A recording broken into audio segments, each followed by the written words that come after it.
Hello, my name is Yvonne from the German Projector Pursuing Facebook group. In my videos I explain to you the programs Inkscape and Affinity Designer.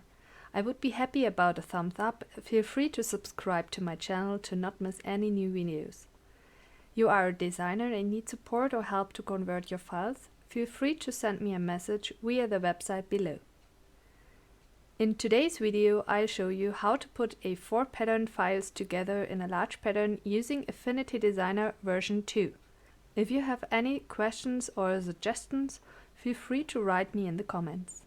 To do this, simply go to File and Open, and then select your file. On Load page, you can choose from which page your pattern starts and can skip the instruction pages directly. Now click on OK. And it opens all pages individually in the so-called artboards. The artboards are listed on the right side. First, we can sort the artboards as you would paste them in paper form. To do this, either click on the page name above or select the page in the overview on the right. Often it works a bit better via the sidebar. I can now simply move the page and sort the cut accordingly.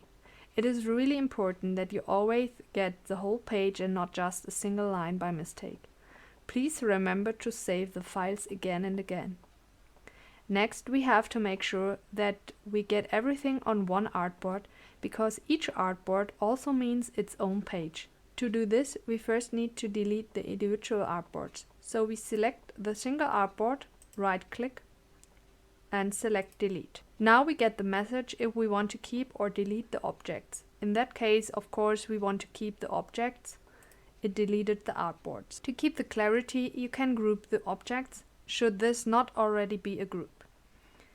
For this, I mark these objects and create a group with Ctrl and G.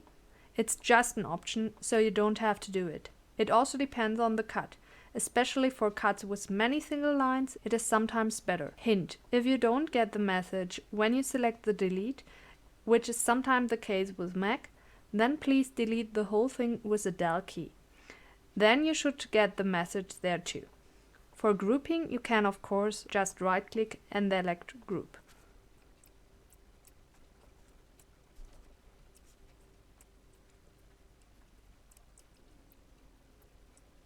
If the last artboard was removed, your entire background may turn black. We will create now a new artboard. For this, we have the artboard tool on the left side. We can choose between document and selection. With document, it would create it in the stored page size, in this case A4. That would be too small, of course. We use the selection option, but since we haven't selected anything yet, we have to mark everything first. The easiest way is to use Ctrl and A and click on Insert Artboards. Now it creates an artboard in the required size and moved all objects to this artboard. Now I come back to these two pages.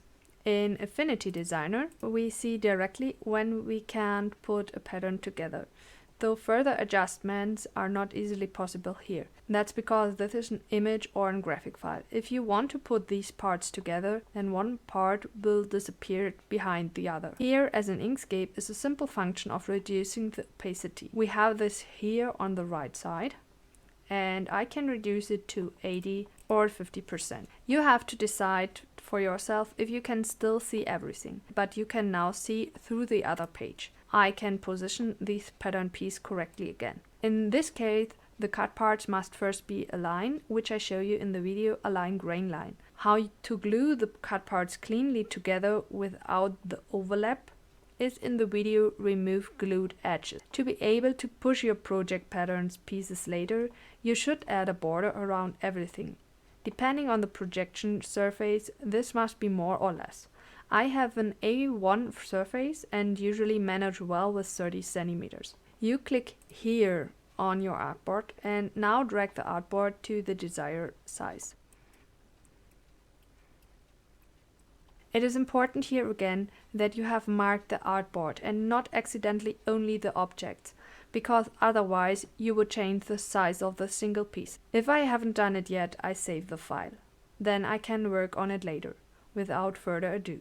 For projecting, you need a PDF. You go to File and Export. Now select PDF. DPI, I have chosen mostly 300. Export. Now you can open the PDF, and this is how the PDF looks now. And you can project. Maybe the lines are too thin and the text is too small to see it clearly. There you need further adjustments. You can look into my other videos for it. A big advantage of Affinity Designer is if you have a pattern with layers, then you can easily open them. Just open the file as before. In this case, the file has only one page because I have already merged them. On the right side, the layers are displayed accordingly. This works best with an A0 file. With A4, it can be that it creates the layers for each page separately and you have to sort them first. To keep the layers with Inkscape, you have to do the whole thing via Scribus first. This is also possible, but it is more complicated than in Affinity Designer. The layers can be easily shown and hidden here via this hook. You can also select several layers, and if you click on one of the points, then selected layers are shown or hidden. Or right click and then hide others. Then all the layers will be hidden. If you want to save the PDF with hidden layers, which is now new in version 2 of Affinity Designer, then go on File, Export, and at Advanced, please scroll down, and here necessarily select Including Invisible Layers. If you now open the PDF file, you can also show the layers individual here on the left side under Layers. We are at the end of this video. I hope it was helpful for you. You can find more videos about Affinity Designer on my channel. Feel free to leave me a thumbs up, subscribe to my channel, and I wish you good luck with your project. See you soon.